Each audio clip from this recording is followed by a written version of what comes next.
Not too long ago, I was asked to do a presentation on overcoming adversity. Immediately, I thought of a man I met years ago by the name of Bobby. He was born in Brooklyn, New York, to Newfoundland parents, but his father died 4 months before as a result of prolonged injuries from the Halifax explosion in 1917. Bobby was raised in Westerville by his great-aunt and uncle. He was twice orphaned by 6 when that uncle died. Bobby was fairly smart, so he finished the Royal Reader by 15, and he applied for the Teachers College in St. John's, but he was rejected because of his age. He reapplied at 16 and got accepted. On his 16th birthday, he had his picture taken at Fort Pepperell, the American base, because it maintained his American citizenship. After Bobby graduated, he taught for 2 years in isolated communities around Westerville. Returning to Westerville, he met and married the love of his life, Marion. 2 years later, their daughter Rosalie was born. In 1949, he took a summer job registering Newfoundland seniors for the new Canadian Seniors Pension. In Glovertown, he started feeling sick, fever, joint pains, and weakness. He came down from Gamma on the boat, and they were leading him up because the strength was gone and it was going out of his legs. The doctor used to come down, and after this, he called me in the pantry. He said, I believe, he said to Mrs. Windsor, he said, your husband, he said, got polio. He needed an iron lung, or else he would die. The only ones available were in St. John's, and the steamer and train would not get him there on time. One of the local hospital staff suggested the Americans in Argentia might be able to help. They were telegraphed that an American citizen would die unless he was airlifted to St. John's. A PBY was dispatched from Argentia, and it landed in Bennett's Cove, Westerville.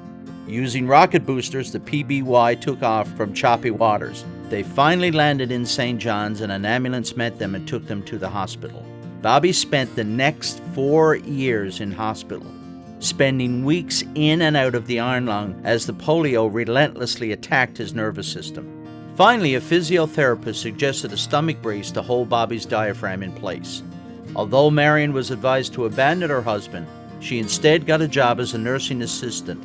When Bobby left the hospital in 1953, he was totally paralyzed from the neck down, except for 10% of his left arm. He would spend the rest of his life in a wheelchair. Bobby and Marion were determined to live as normal a life as possible.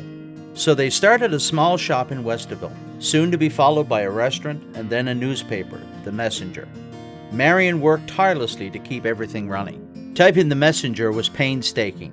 With his left arm poised above the typewriter, he let his hand drop, hitting the key with his middle finger. Together, Marion and Bobby formed an unstoppable team. He was the brain, she was the brawn. Running a restaurant and publishing a newspaper requires lots of help. Teenagers, men and women, all did their part, cutting up potatoes for fries, delivering newspapers, watching the shop when Marion was busy. All of this required having many people in Bobby's life. They would share his business, his thoughts, his struggles, and his victories. Bobby in turn tutored, counseled, encouraged, mentored, and loved unconditionally. One day, Marion came to Bobby crying, "Mrs., what's wrong?" "Bobby, we're having a baby, and I don't know if I can take it. Mrs., we made it this far with the help of family and friends, and this youngster is a gift from God." 6 months later, Marion brought their son home. She placed the baby on the wheelchair board. "Mrs., you better wrap my arms around him. He's wiggling. I don't want to let him fall." She took his limp right hand and placed it over the baby. Bobby took his left hand and hugged the baby as best he could. That's when my father hugged me for the first time.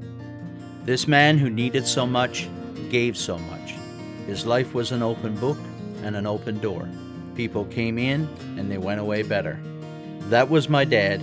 That was Bobby. 40 years ago, my father left old Aaron Shore. He had a shillelagh in his hand and not a penny more. He got the job and got the wife, then got a family. And then he died and left his old shillelagh stick to me. Sure, it's the same old shillelagh my father brought from Ireland. And evil a man was fired, and as he walked with it in his hand, he'd lead the band on Paddy's Day and twirl it round his mitt. And divil a bit we laughed at it, or Dad would have